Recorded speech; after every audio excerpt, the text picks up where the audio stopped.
Aldehydes, ketones and carboxylic acids. अगला question है question number 27। Describe the mechanism of addition of Grignard reagent to the carbonyl carbon of a compound.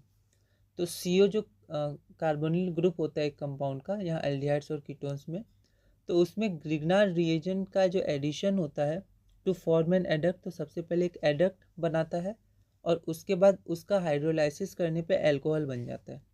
तो एक तरह से हम लोग को ग्रिग्नार्ड एजेंट का यूज़ करके कार्बोनिल ग्रुप से अल्कोहल जो बनता है उसका मैकेनिज्म लिखना है। Describe the mechanism. और ड्रॉ द स्ट्रक्चर, पार्ट 2 है हमारा, draw the structure of following compound. तो ये IUPAC नेम दिया हुआ है, ठीक है, ये IPC नहीं, ये पैरा लिखा हुआ है, ठीक है, तो ये कॉमन हो गया। लेकिन आपको इन दोनों का आपको स्ट्रक्चर ड्रॉ करना है, ये जो नेम दिया हुआ है आपको। तो यह क्वेश्चन फॉरेन 2012 में 3 मार्क्स का पूछा गया था। एक बार आप इस क्वेश्चन को ट्राई करिए, फिर हम लोग आगे बढ़ते हैं। तो सबसे पहला पार्ट हम देखते हैं, mechanism of addition of Grignard's reagent to the carbonyl carbon of a compound to form an adduct which on hydrolysis yield alcohol।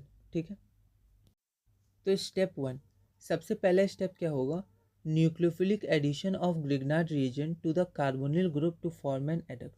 तो सबसे पहले हमारा ग्रिग्नार्ड रिएजेंट जो R- न्यूक्लियोफाइल होता है उसमें वो ऐड होगा कार्बोनिल ग्रुप में, क्योंकि ये हमारा क्या होता है, इलेक्ट्रोफिलिक सेंटर होता है। तो ये RMgS आपका ग्रिग्नार्ड रिएजेंट हो गया, ये आपका कार्बोनिल ग्रुप हो गया, ठीक है। तो यहाँ पर जो R- है वो R- यहाँ आपका ऐड होगा, ठीक है, यहाँ अटैक करेगा, बॉन्ड यहाँ पर टूटेगा, तो यहाँ पर आपका बनेगा R, इसमें जुड़ जाएगा और O- Mg+, ये हमारा एडक्ट बन जाएगा, ठीक है। तो पहले स्टेप में हमारा क्या हुआ, एडक्ट बन गया। अगले स्टेप में क्या होगा, तो अगले स्टेप में हाइड्रोलाइसिस H2O, ठीक है, तो H+ आ जाएगा। तो यहाँ O- है, ये H+ ले लेगा, तो ये आपका अल्कोहल बन गया, है ना।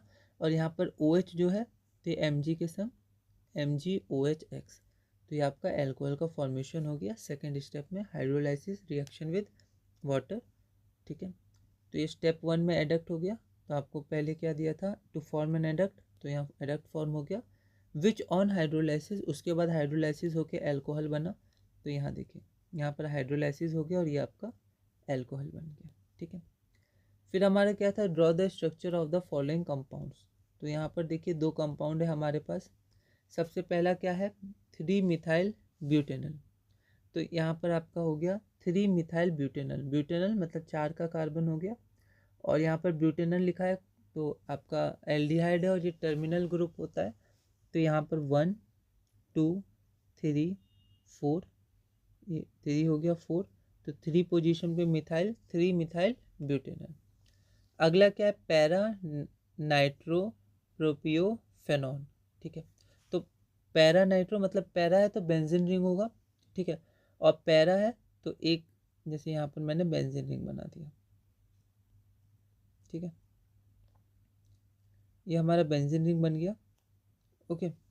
अब यहाँ पर पैरा है तो कोई एक यहाँ ग्रुप होगा, ठीक है, यहाँ पर इसके रिस्पेक्ट में यहाँ पैरा होगा तो यहाँ पहले NO2 लगा देते हैं, ठीक है, NO2। अब लिखा है पैरा नाइट्रो प्रोपियोफेनॉन, ठीक है। तो प्रोपियोफेनॉन होता क्या, अगर आपको ध्यान होगा एक एसिटोफेनॉन होता था, PHCOPH, है ना, वैसे यहाँ फेनॉन है और प्रोपियोफेनॉन है। तो यहाँ पर एक तो आपका C+O ग्रुप आ जाएगा, ठीक है, और प्रोपियो मतलब प्रोपेन से रिलेटेड है तो यहाँ पर 3 कार्बन हो जाएगा, एक तो CO वाला ही हो गया, ठीक है, और एक आपका CH2 हो गया, और यहाँ पर आपका CH3 हो गया, ठीक है।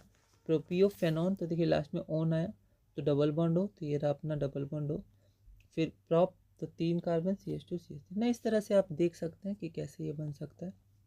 तो ये आपका रिक्वायर्ड स्ट्रक्चर हो गया। अगला क्वेश्चन है क्वेश्चन नंबर 28। यह क्वेश्चन दिल्ली 2012 में 2 मार्क्स का आया था। ये थोड़ा इंपॉर्टेंट क्वेश्चन है, ठीक है, क्योंकि थोड़ा लैंग्वेज क्वेश्चन है ये, इसमें कुछ कुछ चीज़ें आपको ध्यान देनी चाहिए। तो यह क्वेश्चन दिल्ली 2012 में 2 मार्क्स का पूछा गया था। एक बार आप इस क्वेश्चन को ट्राई करिएगा, अगली वीडियो में हम इसे सॉल्व करेंगे।